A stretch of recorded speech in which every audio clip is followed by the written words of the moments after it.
everyone. Good morning, good afternoon, good evening to wherever you are coming from. And welcome to the Mental Health, Digital Wellbeing, and Happiness session. My name is Gwyn, and I'm a member of the Team Leadership Council here at LookUp. And I'm so excited for this session. We're going to be talking about digital overload and digital addiction. There's been rates of anxiety, depression, social isolation, and loneliness that have skyrocketed due to social media. And this amazing panel is going to be talking about how we create tech life balance and how we create a better relationship with technology. So without further ado, let's go ahead and go around with some introductions. If you guys just want to say your name, where you're coming from, and how you got involved with digital well-being. And we'll start with Jayesh, and then we'll go Mikey, Jamie, and finish up with Rijul.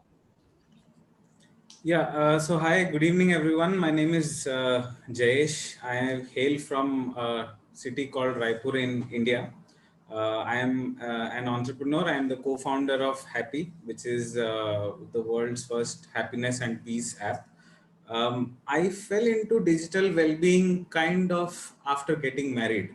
So, my girlfriend for a long time, we dated for a long time. We used to have long chats on the phone. And then when we got married, she turned around and said that you spend most of your time on the phone, which was, I thought, then kind of ironic. But, when I got into this problem of realizing that, okay, there is a lot of time which is being spent on phone. And then gradually it took me to digital well-being and how it is linked to happiness, how it is linked to flourishing and fulfillment. So then I got into this area, I researched about it, and then we started our venture. So that's about it. Yeah, and looking forward to having an enlightening discussion with all of my panel. We'll go to Mikey. Awesome. So hello, everybody from wherever you are tuning in the world. My name is Mikey. I'm 7 years old, actually, and I'm from Boston, Massachusetts, in the United States. And I'm really passionate about everything at the intersection between technology and mental health, specifically how we can befriend technology to make mental health radically accessible to everyone. So the reason I'm here is because I was inspired by my own challenges with mental health. I struggled with anxiety, depression, OCD, and overuse of social media made my issues a lot worse.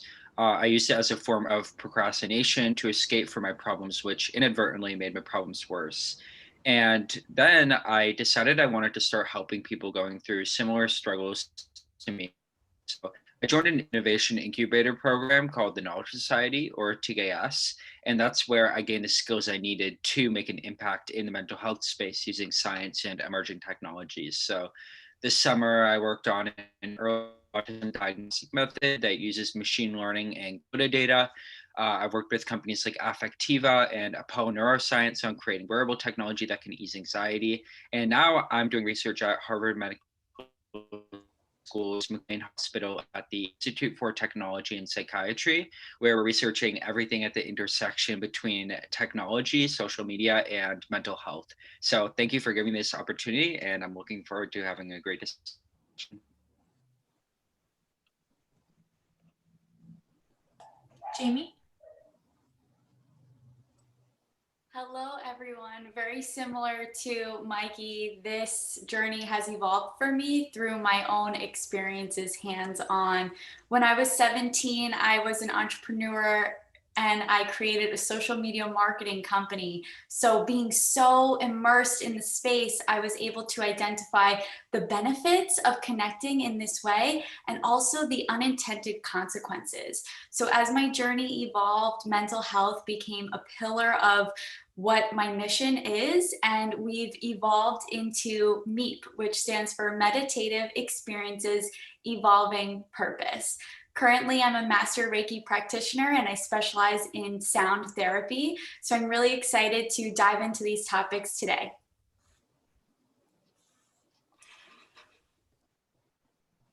Rijul? My name is Rijul. Hello, everyone. My name is Rijul, and I'm based out of New Delhi, India. So my experience with digital well-being is rooted back into my own journey. So a couple of years back, I was completely addicted to social media in 2016. I left social media for 7 months, including Facebook and WhatsApp. I went cold turkey, and then I came back. So basically, I'm a 24-year-old kid who's been on both sides of the table. I've been completely addicted to social media, left it, and now I have a healthy relationship wherein I use it moderately, positively. And this is the message that I spread to a lot of audiences out there. I give a lot of workshops around digital well-being to a lot of leading colleges in the country in India. And I'm looking forward to having some wonderful conversations with all of you. So good to see the background that you all come from. Thank you all. It's amazing to have you all here. So I think we're going to move into, you all explained those really amazing personal experiences that you've all had, both being, really immersed in that social media and technology side of things, and then using that personal experience to kind of move into helping others. So I was wondering if you could all talk a bit about how you use your personal experience to create those solutions and what you're personally doing to create tech life balance and help others to flourish on digital spaces, and why the intersection of mental health, technology, and happiness is so important right now. And so we'll start with Rijul, and then we'll go Jamie, Jayesh, and then Mikey. Perfect. So I'll break it down into two parts. First, I'll talk about what I do in terms of digital well-being. So in terms of digital well-being, as I said, I do a lot of workshops around digital well-being. So basically what I do is in these workshops, these are workshops for college students and school students. In these workshops, I basically cover the problems, like situations which must be familiar with you, a couple of statistics, and to put out one. So there is a statistic which says 46% of young adults would actually prefer a broken bone over a broken phone. So this is how distracted we are by our tech or addicted we are. And there are a couple of other researches which show that you would rather prefer electric shock rather than sitting alone with your thoughts. So there are some very alarming statistics which I discuss with students. Then what I do is I co-create and co-collaborate on solutions in which students can consume their tech positively or have a healthy consumption. And when I mean healthy consumption, I mean it's just like food. The way you eat food, the types of food you eat, like vitamins, carbohydrates, shapes you up as a person. Similarly, the kind of tech that you consume and the amounts of tech that you consume shapes you up as a person. So I talk about how do you consume it healthily, how do you produce as well. So most of us have a very passive form of, are mostly passively consuming content online, but we're not producing content online because there's a large community out there. So I inspire people to go there and talk about their passions, their goals, etc. And third, and the major piece is I talk about moderation of screen time. And there are a plethora of techniques which I talk about, which I'll talk in the next section. So this is what I do. I talk about problems, solutions, then I inspire them from my own journey. And the idea is that I also provide personal mentorship. I give them a lot of resources to take forward. This is what I broadly do in workshops across the country. And a lot of students have really benefited from these workshops. And to give you one more example of what people thought of. So there was there was a question in which I asked people to visualize life beyond tech. So some of the people have gone up and said, I just want to walk barefoot in the grass, or I just want to lay down and stare at the sky. So we've forgotten these small things, that bring us joy in life. So this was the answer to the first question. Coming to the second question, wherein how do I maintain that balance? So I talked about healthy consumption and healthy production, which I do a lot. Coming to moderation of screen time. So there are a plethora of things that I do. One is that I try to use offline tech I try to use old-fashioned tech instead of new-fashioned tech wherever possible. And to give an example, I actually have this old-fashioned alarm clock with which I sleep. So this has transformed my sleep over the last 1 year, to be honest.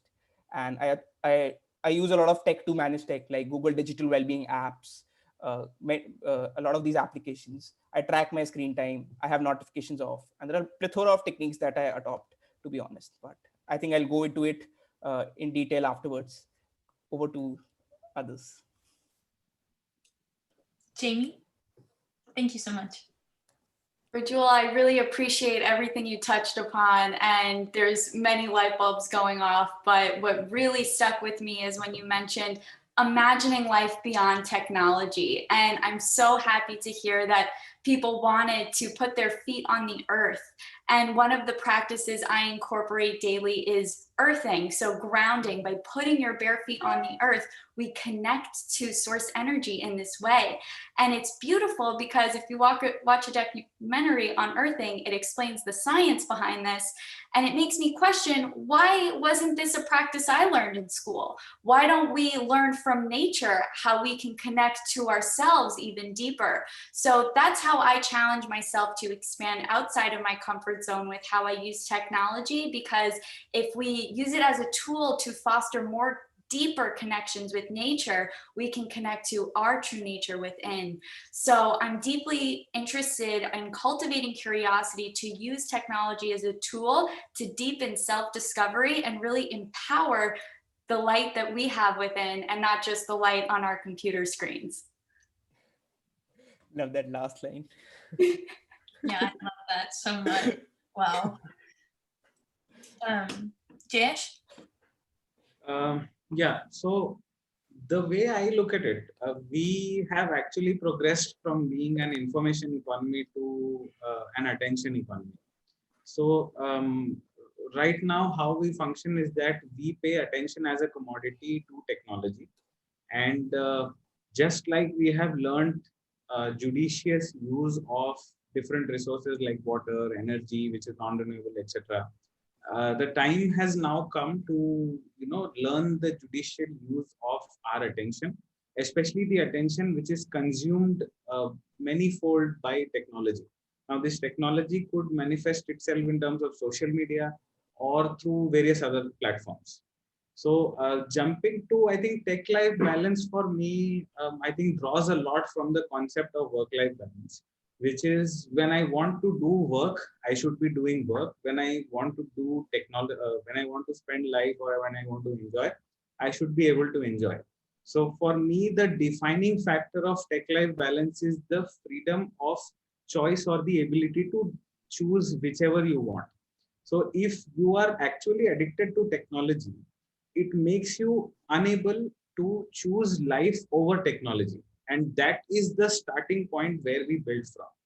So how we tackle tech life balance is that at least in my view, we should enable users or enable ourselves rather to make sure that we always have a choice of choosing technology when we want to engage with technology, and choosing non-tech life when we want to engage in non-tech life, right? Coming to the intersection of mental health, happiness, and digital well-being. Now, as a concept, I think this is the perfect juncture where these three things have become more important, because technology has reached a critical mass now that it is growing by leaps and bounds in seconds. So how it works is that what is the trend now is going to become obsolete tomorrow. So as a concept, if you are not digitally well off, if you cannot be at peace, so your mental health is disturbed. If your mental health is disturbed, you cannot be happy. So this trifecta is best defined by something called an ARC model or ARC, which is the autonomy of choice, the relatedness or our sense of feeling connected, and competence or how we perceive our contribution to the world, right? So this ARC model of human competency actually gives us the best indication of how digital well-being, mental health, and happiness are interrelated. So if you create interventions which can actually effectively target even one of these, you are actually going to create an impact, a positive impact on all three of them. And I think that is precisely why we are at a fantastic juncture where people like us can put their heads together and create interventions for impacting this trifecta. So that's it from my side for now. Thank you so much. Mikey? Yeah, for sure. So a lot of the work I do involves befriending technology for mental health benefits. So that is actually using consumer technology to make mental health radically accessible to everybody around the world. And looking back at experiences with mental health. There was a time where I didn't really feel comfortable talking to other people about my mental health issues, but I did want to get help for them, but I was too scared to due to stigma, and I didn't really know where to go to get help. And this has more recently inspired me to create a smartphone mobile application that functions as a chatbot to help adolescents going through their own mental health challenges and help adolescents learn how to use social media in a. And what's unique about this app is that it's directly targeted towards teenagers ages 13 to 17. There are a lot of mental health apps, but not a lot of them are actually specialized and personalized for teenagers. Getting to your question about why is this important right now? Well, this is especially important right now because of COVID, and COVID has made the entire world go digital, and mental health issues have been on the rise during the pandemic. So there isn't really a better time than to start using technology for mental health benefits and become more cognizant of the amount of time that we're spending on social media and how it's affecting our happiness. And to your point about a tech life balance as well. So for me personally, a tech life balance means using technology as a tool. And this includes things for communication, conversation, support, creativity, self-discovery, and laughing, rather than as something that's more of a distraction, form of procrastination, or a place where I'm experiencing negativity. And there are a few questions I ask myself before going onto social media that really has helped me in my journey of finding a tech life balance that I'm continuing on today. And one of these questions is, how much time do I actually want to be spending on social media before I go on it? So one of the best things that I've actually blocking out my time and deciding how much time I want to spend on social media. So that way I don't spend my whole entire day just scrolling on TikTok or something like that. And also setting intention social media. So setting clear intention. I'm going on social media. Maybe it's to communicate with a friend. Maybe it's updating my friends. Or maybe sharing a post, because that way, if I'm going in with certain intentions, know what I want to get out of social media, and also following the right accounts. You have more control than you think over what you see on the internet. For something like Twitter, it can make a huge difference based on, like what accounts you're following. So definitely being cognizant of who you're following and what type of content you're exposing yourself to. And these are all things that have helped me achieve a tech life balance that, again, I'm still experimenting with today and trying out new things. Thank you so much. And I think it's so amazing that all of you touched on this idea of using technology for a purpose, setting those intentions, and making a choice on how we use that technology, which I think is something that a lot of people might be struggling with right now. So I don't know if any of you have had the opportunity to watch the new documentary, The Social Dilemma, but what has happened is a lot of teens are seeing this movie and they're thinking, wow, I've just learned about all these issues, how social media creates anxiety and mental health issues. And it's been quite a call to action for a lot of people, but they don't exactly know where to go next. So what I'd really like to move into is kind of an organic discussion on what we can tell those people that are having trouble with, okay, so here's this issue, now what do I do? And I think an issue that I've also been seeing is you're all creating, Mikey, you mentioned that you created this app, and a lot of teens would definitely benefit from spaces like that, but it's been hard because we can't exactly get all these teens to use those platforms, because social media is so infused with our lives and it's such a big part of our lives that it's not like we can just do what Rijul did and just totally cut ourselves off from that. So I guess if you guys want to just start discussing what you think these youth and maybe even adults should do now. Can I go first? Of course. Yeah. So the way I see it, especially in the backdrop of the social dilemma, is that the one challenge that I see is that you cannot antagonize the use of technology, especially social media. Yeah. So the way I see it, we can always go forward by, go digital to talk about digital is the mantra that I see. So for example, when you tell any teenager to stop using their smartphones, right? It's not just about the smartphone usage, it's about the emotion behind it. So for a teenager, the emotion behind that smartphone is of connectedness, of a social status, of independence. So whenever you ask them not to use a smartphone, you are asking them to forego all those emotions and feelings.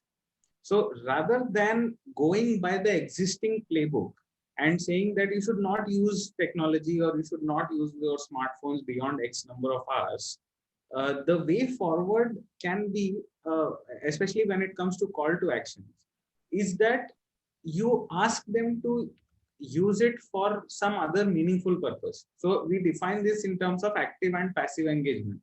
For example, if there is a summit called Youth for Youth Summit, which is organized by LookUp, no person in the world in their right mind would say that this is bad use of technology, right?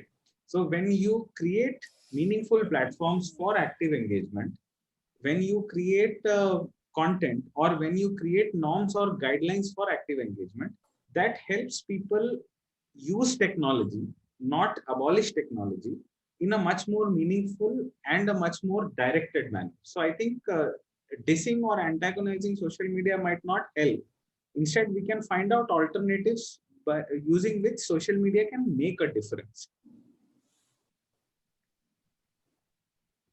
So that's very well said. So just to add to that, so I think it should be a two-pronged approach. There should be an intervention from the end users like us, and there should be an intervention from the tech company. So to give an example of the intervention from the tech company, so they have all these default feature which makes you hooked. So if they could also make these digital well-being apps visible or inbuilt, that would definitely help a lot. Like Google has these digital well-being apps which people are not aware of. So I've done a lot of workshops and people just are not aware of these. So they also need to make end users aware of this.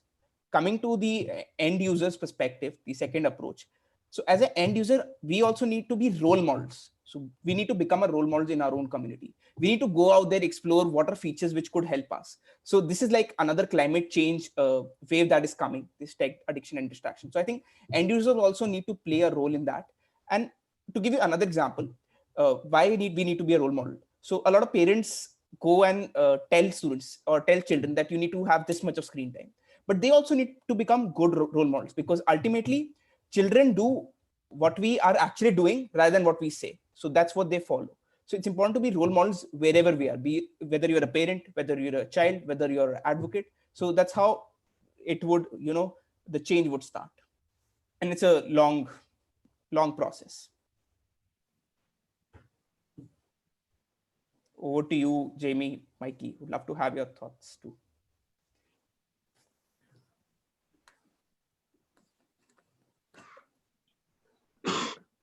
Sure, I really appreciate the conversation around being role models. It is so critically important that we are practicing digital flourishing and that we are open to evolving with the times. As we mentioned, technology is rapidly transforming every moment.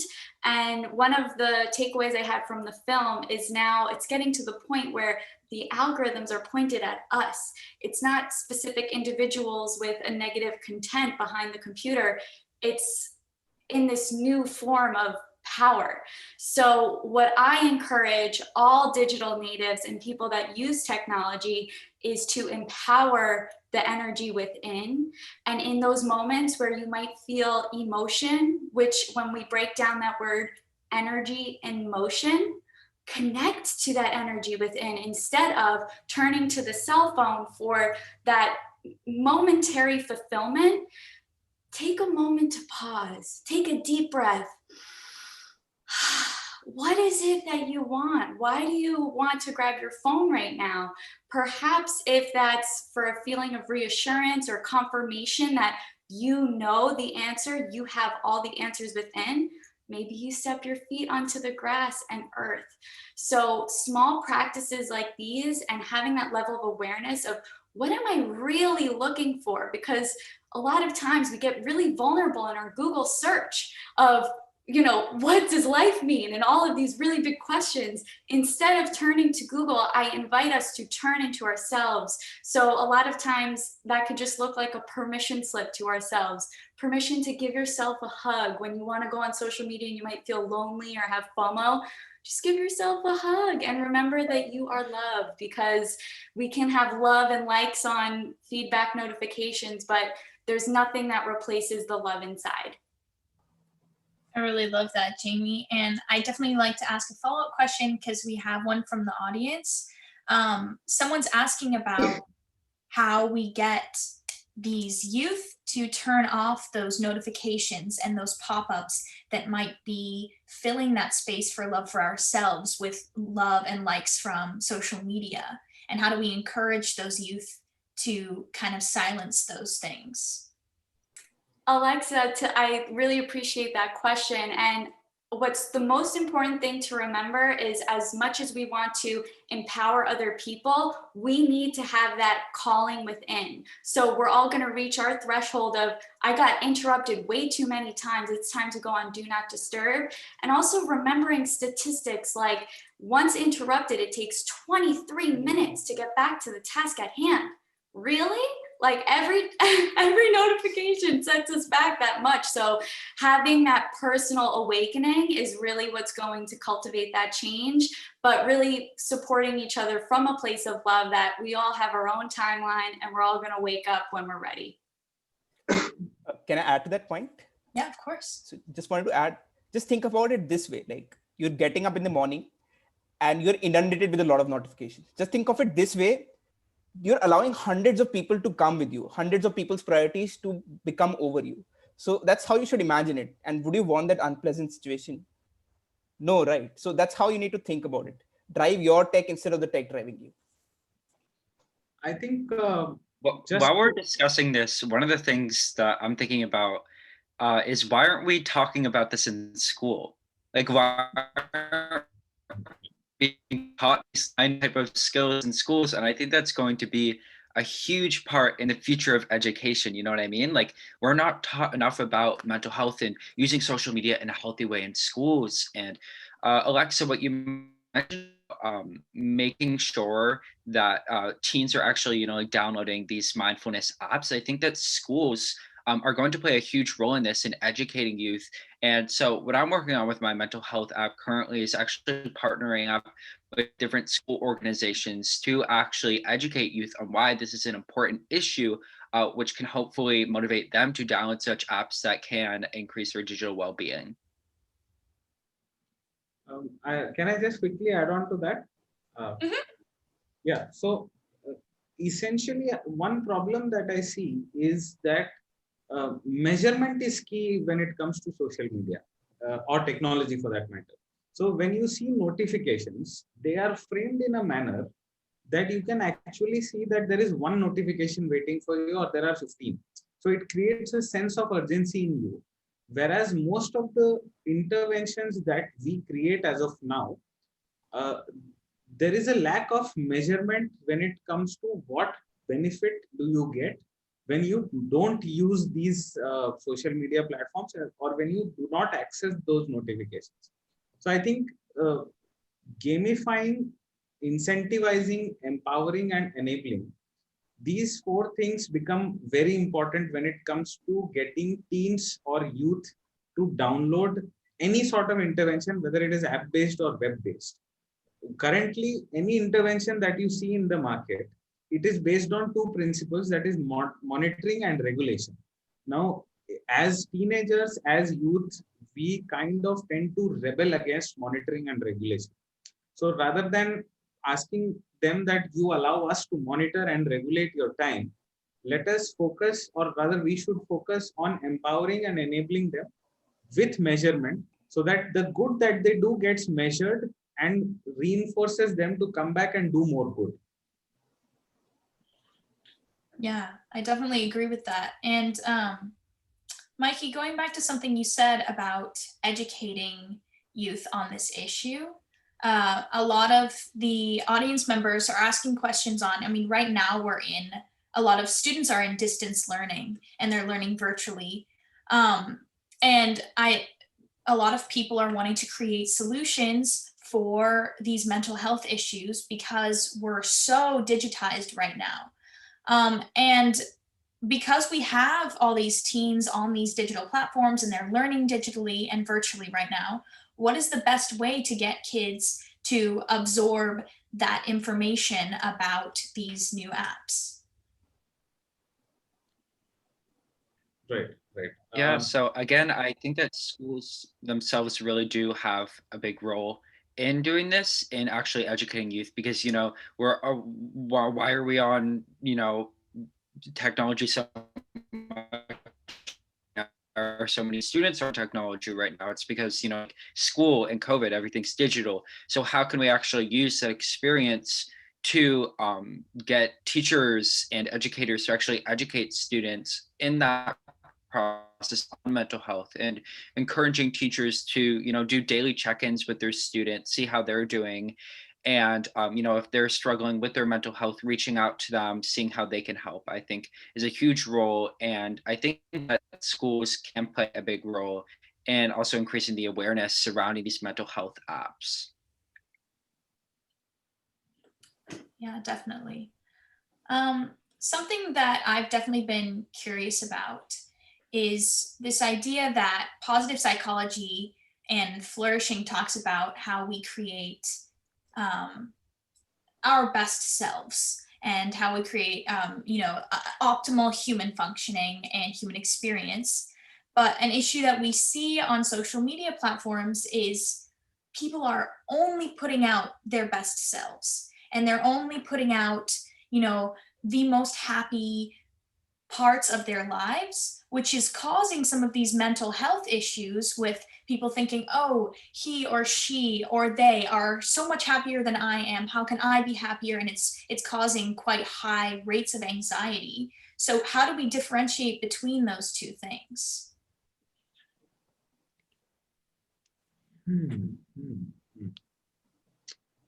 Okay. So yeah, can I go first? Of course.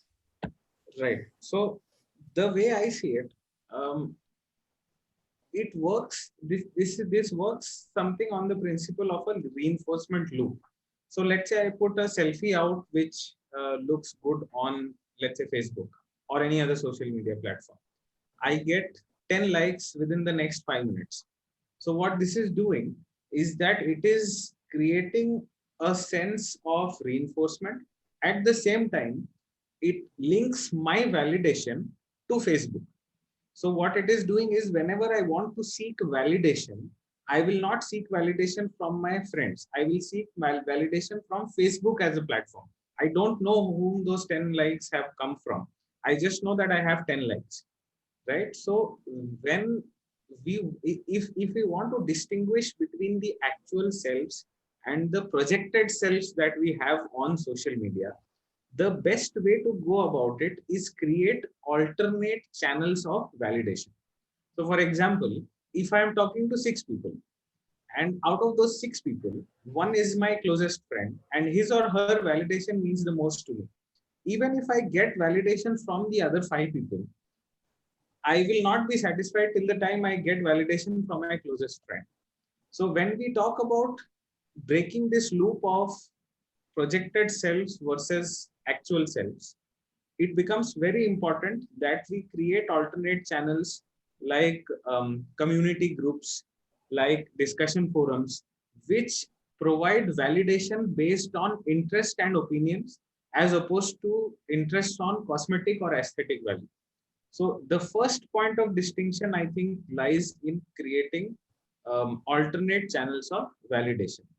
However, the success of these alternate channels will lie in how quickly can they reinforce their usage. For example, if I create a selfie or if I create a poll and I get 10 responses on Facebook, and compared to that, which is the conventional channel, compared to that, if I have a discussion forum, but then the response that I get is lukewarm, or I get a response which is 2 days later, this will never reinforce itself. So I need to create an engaged, empowered community which self-reinforces itself. So if it is a group of 10 people, but they are actively engaging with each other, then I think that makes much more sense and it becomes very powerful compared to any other social media platform. So yeah, that's my view on this. To add another perspective to it, I think we should look at it again from a two-side or two-pronged approach. One is from the end user end. So for the person who's posting the photo, think twice before you post. What is the effect it would have on other people? Or are you posting something appropriate? What would the consumer think about it? And for the person who's consuming, take it with a pinch of salt. Like it's not their real world, or it's just one version of their world. That's from the user perspective. From the technology perspective, there are some initiatives which Facebook and Instagram have taken, and they should probably take more. To give an example of what an initiative which they have taken, so Facebook and Instagram had piloted this in Australia and US. What they done was, let's say I posted a photo, so people would not see the number of likes, like 100 people liked it, 200. They would say Rijul, Arora, and others likes this. So this reduces the validation part of it. So I think again it's a two-pronged approach, and I've given specific examples on how to counter it. That's my 2 cents on it.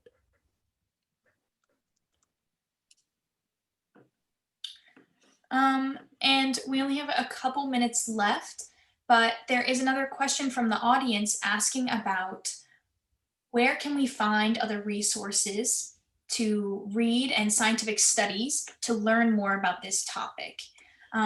Because you all have given some amazing insight today, but if people are wanting to learn more, if they're wanting to get more involved with this issue and become a part of this mental health and digital well-being movement, where can they find those spaces? So Digital Wellness Collective. Yeah, in regards to scientific resources to deepen your discoveries, I invite you to enroll in the Digital Wellness Collective certification course. So we dive deep into all the different aspects of flourishing with scientific resources as to how and why we can overcome these challenges. And just one point regarding the previous question, I invite us to question everything and challenge, why do we need validation from anyone? So as we're expressing and evolving in these times, when you feel this need or this pull from technology, really pause and question why you need that validation and trust that you have the answers, because as you explore and discover, you'll find that everything you need is within. So if you're curious to deepen your discoveries, definitely send me a message and I'd love to talk more. Thank you.